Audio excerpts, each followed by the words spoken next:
You look like you've had a bad day. Hey, tell me about it. Well, you came in here looking like crap, and you haven't said very much. You didn't say that again. Well, you came in here looking like crap, and you haven't said very much. Hey, tell me about it. Well, you came in here looking like crap, and you haven't said very much. Yeah, say that again. Well? Humor is subjective. This means that the comedy genre can be quite divisive. For instance, one of my all-time favorite comedy movies is 21 Jump Street. While many people probably don't appreciate the humor that's presented in such a film, I personally find it hilarious. On the other hand, I'm sure there's many films that I don't personally love that others do very much, which is totally fine. We all have our own senses of humor and our own preferences. But in saying that, there's got to be a reasonable line where the subjectivity of the matter meets an objective truth. I mean, some films just suck, right? I recently saw this certain movie that belongs to the dreaded unwanted comedy sequel trend that's been going around lately. More than 10 years since the first film, Bad Santa 2 has ungracefully opened in cinemas. And holy shit, this is a prime example of a horrendous film. And it's mostly due to the fact that Bad Santa 2 is utterly disgusting. The film's idea of a joke would often prove to be a character essentially shouting, "Dicks! Do you get it? Dicks." And unfortunately, this is about as clever as the film ever got. Seriously, it was like a couple of 12-year-olds wrote what their idea of what the most edgy film in the world was together, and were constantly trying to outdo each other. And after about 45 minutes of this crap, I looked over to my fiancée who was seeing it with me, said something along the lines of, "Yeah, I think that's about enough," and she agreed and we left. And so that's about all that I have to say about Bad Santa 2. It's wasted enough of my time as it is. That's why this isn't just a normal review of that. Instead, I took it as inspiration for another idea. Okay, look, before you base off what I said about Bad Santa 2 and assume that I consider adult content-based humor to be inherently unfunny, well, no, that's not what I'm saying at all.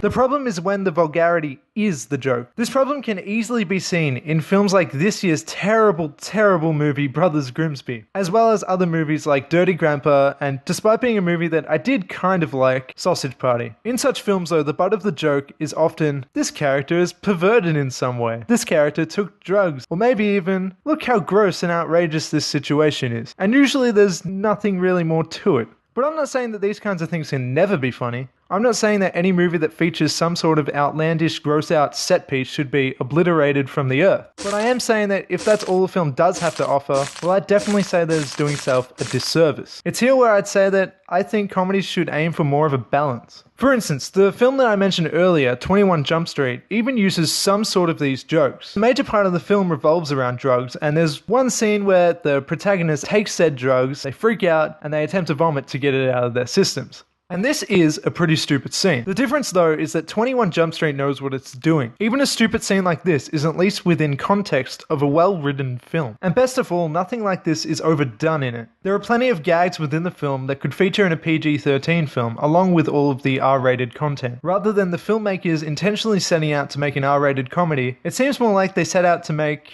well, 21 Jump Street. Studios have it backwards. I don't think that they should aim one way or the other when it comes to what their film will be rated. They should make the film that they want to make. Of course though, in some cases, this just simply won't happen, as creative credibility isn't quite as valuable as the potential cash that they can make via strategic content and marketing. And so we constantly get films which prove that the people in charge of these decisions must be in the mindset where they think, we need to make this R-rated, we need to make a PG-13 film. And this is damaging either way. It leads to creative differences and self-censorship. And this is where we get reshoots, edits, and changes. This is where movies become products over creative arts.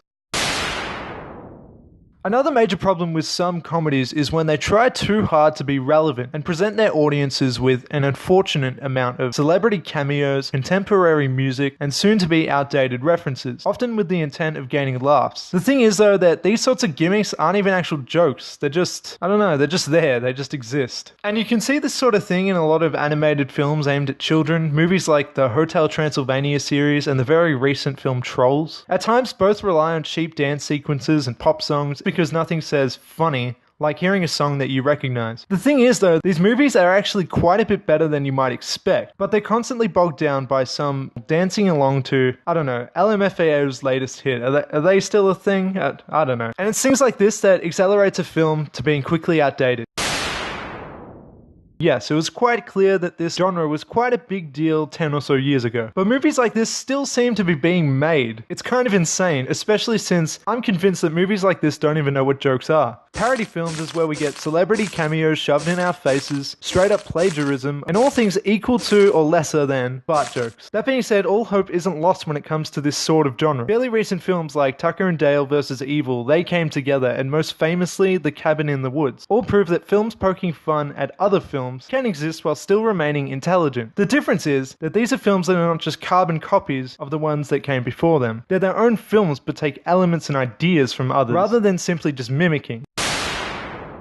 In real life, unscripted small accidents can be quite funny. It's why we watched Funniest Home Videos back in the day, and it's why every second trending video that you see on your Facebook feed or whatever is of some guy falling over or getting hit in the face or something. But sometimes, I just can't understand the popularity of slapstick humor in fictional-ridden films. My problem here is that it's completely fake. It's not a matter of chance or randomness, it's a thought-out narrative. So for me, when it comes to slapstick humor, it all comes down to the execution. Unless it is unique in some way or is portrayed with an exceptional visually comedic actor, it's just something that somebody wrote. That being said, slapstick humor can be done extremely well. Ryan Gosling in The Nice Guys, Jim Carrey in Liar Liar, and Jackie Chan in just about everything that he's ever been in are some examples of some great slapstick performances. On the other hand though, I see far too much of the other kind. The kind where a character falling over is the source of the comedy, rather than the context or the performance bringing more to it.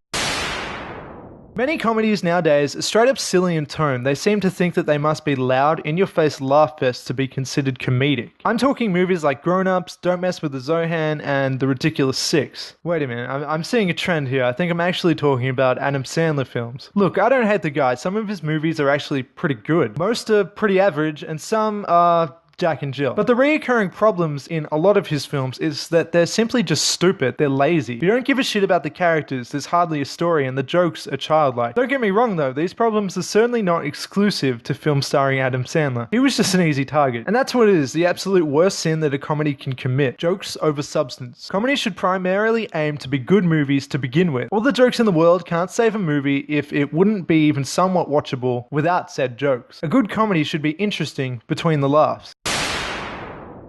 Is a movie like Catch Me If You Can a comedy? I'd say, and I'm sure you'd agree with me, no, it's not, but it can be funny at times. Are the Avengers films comedies? No, but they're funny. Is The Martian a comedy? Apparently, but it shouldn't be. It just has funny moments. Aside from all having comical moments in them though, what else do all of these films have in common? Well, they're all fantastic. They all have actual stories to tell, they care about their characters, and they aren't afraid to stop telling jokes for a few minutes if it means making a better film. And while not being straight up comedies, I still think that this is where comedies should start paying attention. 21 Jump Street is full of great comedy, but also includes well put together character development and arcs. Yes, even if it is a little cliche. Shaun of the Dead is a well-written and genuinely good film that just happens to be a comedy. Kiss Kiss Bang Bang plays it completely straight, and almost comes off as a serious movie despite being packed full of humour, wit, and fast-paced comedic dialogue. Bridesmaids is at times over the top, but this mix of drama and fantastic acting take it up to another level. Now what do all of these films have in common? They are comedies, but beyond that, they're also good movies. Now, can these movies be stupid? Yeah, of course. Shaun of the Dead uses a few fart jokes here and there. 21 Jump Street consists of a man getting his penis shot off, and Bridesmaids has a scene where somebody shits in the street, for God's sake. But before and after such outlandish moments comes quality cinema. The films that do it wrong forget the balance. They forget to be real movies first, with comedy in them. Put simply, they're bad movies. So let me know what you thought about this long kind of essay that I've got going on. Let me know what your favourite comedy movies are, and maybe some of the problems that you have. Other than that, like, comment, share, subscribe, blah blah blah, and that's about it. But before I let you go, I will finish off with an inspirational quote. That's the joke.